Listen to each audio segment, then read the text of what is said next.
એટલે આપણે વળી સારા મૂડમાં હોય તો હા, નહીંતર હું કહું મને આ બધું નહીં કહેવાનું, નહીં કરું ચા. પણ માને જોઉં ને તો મને મન થઈ જ જાય. એટલે જાય ને તો બધું એણે અંદર તમે જુઓ ને, મેવો સરસ સીધા આવા હાથે ડાબા હાથે કર્યો હોય, ઓલો હાથ તો ધ્રુજતો હોય, કોઈક વાર ઓલો જાળીવાળો બનાવ્યો હોય, કોઈક વાર ઢાળાનો બનાવ્યો હોય, કોઈક વાર પેડા બનાવ્યા હોય. પણ જાય ને એટલે હું કહું લાવો માં, કે ના બટા. મેં કીધું એમાં તમારે મને શીખવાડવાનું નહીં? મારી બા મને એમ કહે છે ઊભો ટોયો છે, જા કર્યું માન ત્યાં શીખવા. હા શીખવાડવું કે પછી આપણે ઊભા ટોયા ને એટલે આમ ઊભા ઊભા સાવણી. પેલા આવી સાવણી નહોતી, ઓલી હતી. એ કે બટા આમ ન વળાય, આ તો બધે ઉડે. બેસીને હરખી રીતે વાળ. મને કચરો કાઢતા એમણે શીખવાડ્યું છે. અને પોતું એ એક ઓલામાં ડોલમાં એટલે એક રૂમમાં જ કરવાનું, મોસરીમ બીજું, રસોડામાં બીજું. અને નીકળીએ ને એટલે કહેશે લે બધાય માટે પ્રસાદ લેતી જાય. ગયા ત્યાં સુધી એણે ઠાકોરજીની સેવા આવા લખવાના ઓલા કરી હતી. હવે વાત આપણે બાલકૃષ્ણજીના ઘરની કરતા હતા 100 વર્ષ પહેલાંની. તો બધાય ત્યાં આવે, કોઈ ટોકરીની સેવા કરે ને કોઈ ફૂલની કરે ને બહુ. હવે એકવાર એવું બન્યું કે ટોકરીની સેવામાં જે 5-6 વૈષ્ણવ હતા, સિદ્ધ થઈ ગઈ. હવે નીચે સંધ્યાવદન જે કરતા હતા, એટલે ઓલા નીચે દાદરો ઉતરા. આજની તારીખમાં આવું જ છે બધું, સરસ છે. મંદિરને, જગમોહન ને, નિજ મંદિરને, પછી આપણે આ શું કહેવાય જેને ઉપર રહેવાનું, અમે બધું જોયું છે. બહુ સુંદર છે. આમ તમને વલ્લભનું ઘર જ લાગે. એમ તમને એવું લાગે નહીં કે આ કોઈ વલ્લભના ઘરે આવ્યો હોય ને એવું જ લાગે. એટલે એમાં એક બેન હતા, નામ ભૂલી ગઈ, નીચે ઉતર્યા. તો એના હાથમાં પેલા આવા પ્લાસ્ટિકના જોબલા નહોતા, રેશમી થેલી હતી, એટલે અડધી ભરી હતી. એટલે જેવા એ જવા ગયા ને તો જે બેઠા હતા એટલે આમ કરીને આમ જે સંધ્યાવદન કરતા કીધું. નામ ભૂલી ગઈ, કદાચ જયાબેન કહ્યું, જયાબેન અહીં આવો ને. એ કે હા મારા વાલા સંધ્યાવદન કરતા હતા ને એટલે એ કે હા. એ કે સંધ્યાવદન પણ આ થેલીમ શું છે? એ કે કાંઈ નહીં. જે પૂછ્યું ના છે કાંઈક. એ કે આ ઓલા છોલકા બધા નીકળે ને એ અમાર ગાય છે, એટલે એને ખવડાવવાનું લઈ ગઈ. એ કે ના મને બતાવો. ઓલા બેનને તેવું ખરાબ લાગ્યું. આજે મને આજે કોઈ એમ કહે છે કે ના એલા બેન તો મને એમ થાય હું ચોર છું. એટલે ઓલા બેન કે જે ખરેખર છોલકાય આ બધું ગંદુ થશે. એ કે ના તોય બતાવો. કાઢ્યો ને હીરા ને પછી ઓલી ચાંદીના લગડી ને સોનાના લગડી. ઓલા બેન ત્યાં બેસી ગયા ધબ દઈને. જે શોક તમારો વાંક નથી. તમે ભર્યું ને ત્યારે તો છિલકા જ હતા, પણ ગુરુ ઘરનું એક વાડ જેટલું ઘરે ન લઈ જવાય. આઈની ગૌશાળામાં ખવડાવો હોય જુદી વસ્તુ. અને હજી એનાથી આગળ કહું તમને. હવે માનો કે તમે સવાર ટોકરી કરો છો અથવા મેવો કર્યો. હવે આપણે બધા ધરાવે કે નહીં મને ખબર નહીં. આપણે જ્યારથી ઠાકોરજી પધાર્યા ને ત્યાર પહેલાં સખડી નહોતા ધરાવતા. એટલે 2 કે 3 ભોગ ધરીએ ને એમાં બધામાં સૂકો ને લીલો મેવો ધરું. બીજી સમજણ નહોતી પડતી. એ મારા ઠાકોરજી મંગળામાં લીલા મેવાથી ટેવાઈ ગયા છે અને હું એવું બંધ કરતી ને મારા ઠાકોરજીને ભાવે છે. તો એ જે છિલકા નીકળે એ પહેલાં ખબર છે. હવે ગાયો 2 વર્ષથી બંધ છે. આપણે તો પ્રભુ પધાર્યા ત્યાંથી ગૌગરાસ પેલા થાળ સરાવીએ, ગૌગરાસ કાઢીએ. મનમાં એમ થાય કોઈક વૈષ્ણવ આવે તો કણકો લે. પણ મહિના 2-4 વાર જ એવું બને, બાકી તો આપણે ગાયનું કાઢવું એ જ આપણો વૈષ્ણવ. તો એ છિલકા તમે પેલા ગાયને ખવડાવી દો ને, અને ઠાકોરજી ના આરોગ્યા હોય તો અર્ધભુક્ત થાય. અહીંયા ભદ્રેશ્વરમાં એક વૈષ્ણવ ત્યાં પાટોત્સવ હતો, એટલે ગુરુદેવને વહુજીને યુગલ સ્વરૂપે પધરાવાના હતા. એટલે પછી મને ઓલી રંગોળીનો ને બધો બહુ શોખ આમ, એટલે બધા એમ કે એલા તું થાળી સાજી દે ને એમ. એટલે ઓલા દાડમ હોય ને એની પહેલાં રંગોળી કરું, અને એની અંદર ઓલા ફૂલ બનાવું ને એની અંદર ચીકુ ને સફરજન ને જામફળ ને જેવા જે ફ્રૂટ હોય, મને જાંબુનું હોય તો એવું હોય. ત્યાં એમના ફૈજી આવ્યા. હવે એ સંબંદર કે વ્યાપારે, તો ઓલા છિલકામાં રંગોળી કરવી હતી ને એટલે થોડા વધુ કાઢ્યા, એટલે મેં થાળીમાં રાખ્યા હતા. એટલે એને ફૈજી કે રો આટલા બધા કઢાય છિલકા, અડધો અડધ ગર વયો ગયો, લાવો અમે ઉપર ઉપર ચાટી જઈએ.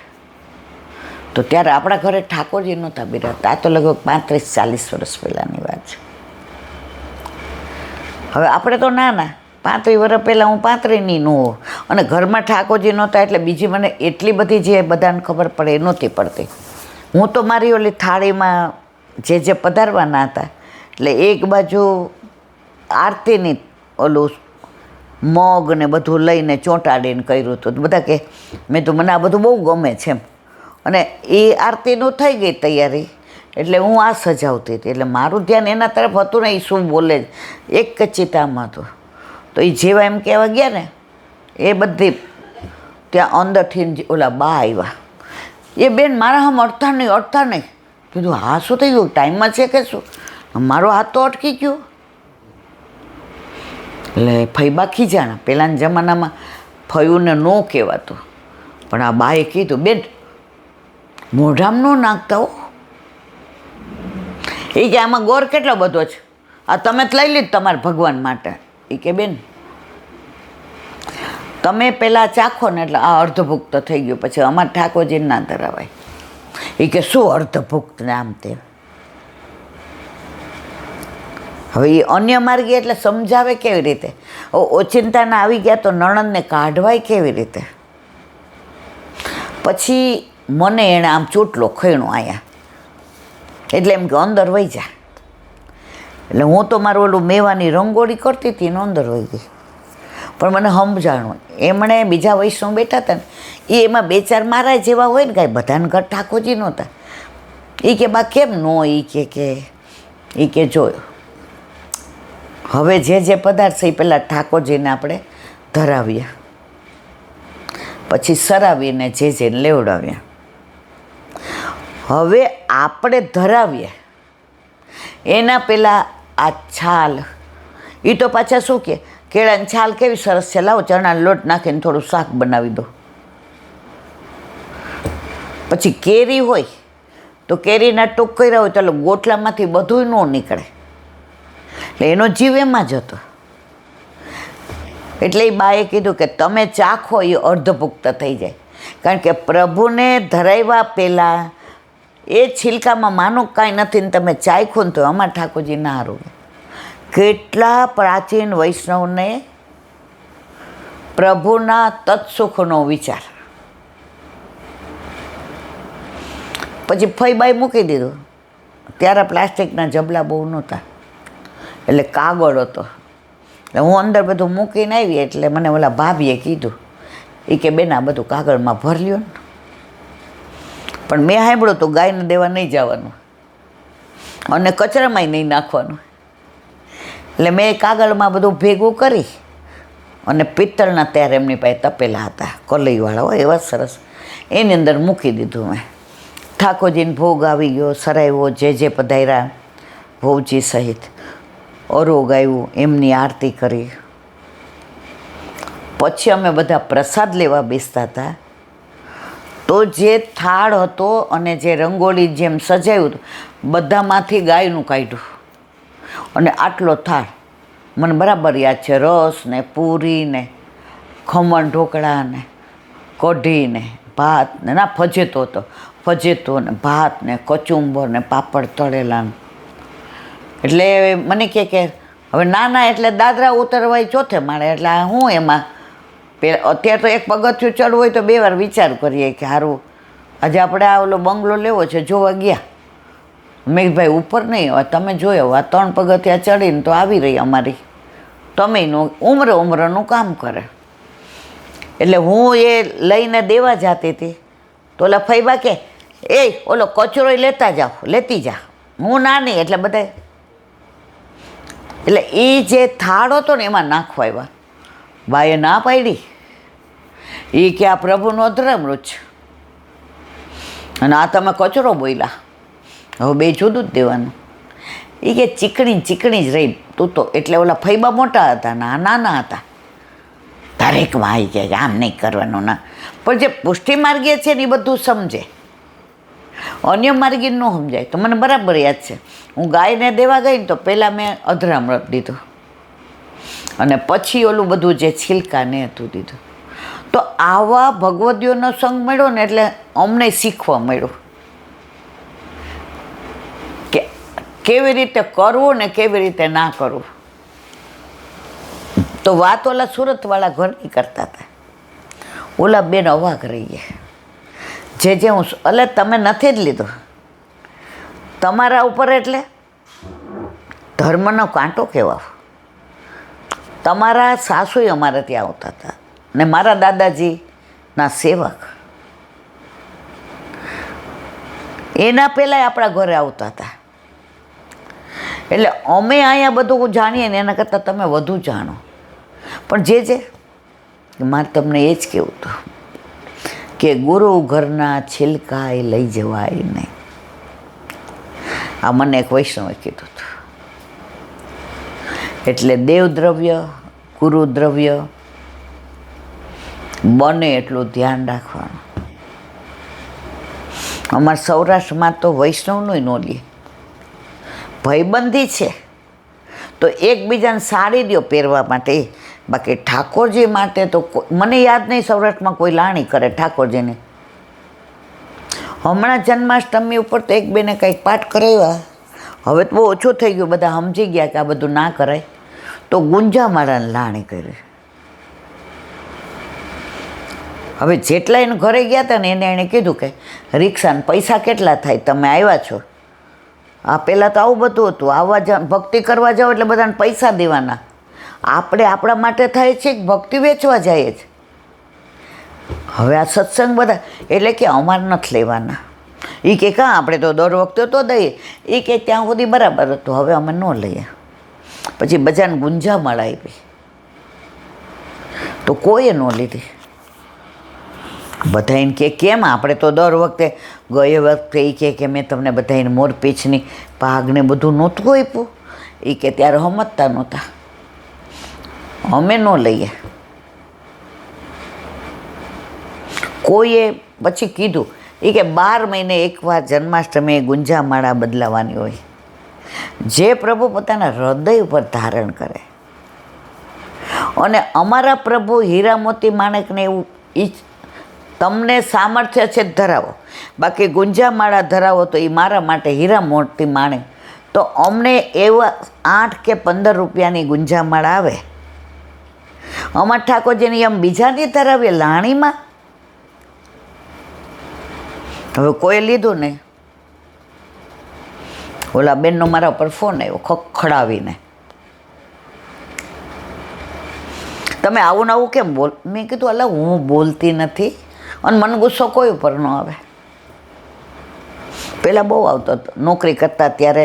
આઈ એમ સમથિંગ ઓફિસરને સેન્ટ્રલ ગવર્મેન્ટને બિંગ આ લેડીને આપણી નીચે 60 માણસો કામ કરે, રોજ 1000 કામ. એટલે હોશિયારીમાંથી હાથ નહોતા.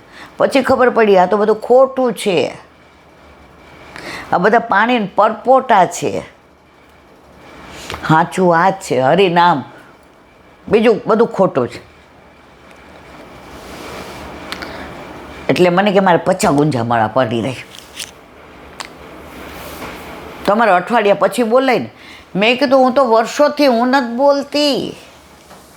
મેં કીધું કિશોરીબાઈનો પ્રસંગ વાંચજો, તમારે અત્યારે બધા છે ને. એ કે તમે કહો બધા. મેં તો એવું ના કહેવાય. હું કોઈ નાય નથી પાડતી, નાય નથી પાડતી. સિદ્ધાંત એમ કે છે આપણે કોઈનું આપણા ઠાકોરજીને ધરાય ને. એને ખોટું લાગ્યું. એમાં એક બેન હતા ને, એ બહુ વ્યવહાર ઊંડાયા હતા. એ કે એક કામ કરો, એ કે મારે 50 ગુંજામાળા પડી રહી, કોને દેવાને આમ તેમ. ઓલા બેને વ્યવહાર રસ. એ કે કેટલાની આવી? એ કે 15 એ કે 15 રૂપિયા લઈ લો, તમારે એ નો રે. અને ગુંજામાળા નિશાસો ન નાખે કે મારે પ્રભુના શ્રીકંઠમાં ધરાવવાનું હતું અને નિશાસો એવા કાંઈ 15 લેવાય? એ કે અમે તમને પ્રસાદ લેવડાવ્યો આટલો સરસ, અમે એના લેવાનું નથી કહેતા. એ 500ની થાળી હશે. અરે ભલે ને 1000ની હોય, ભગવાન તમને ઘણું આપ્યું છે, અમે ધરાઈને ખાધું ને. પણ આ લઈ લ્યો. બધાએ 15 દઈ દીધા, આ ગુંજામાળા લીધી. ત્યારથી બેને કીધું, ઈલાબેન મેં નિયમ કર્યો કે હવે કોઈને ઠાકોરજી માટે લાણી આપું નહીં. અને મેં કીધું મારા વાલા,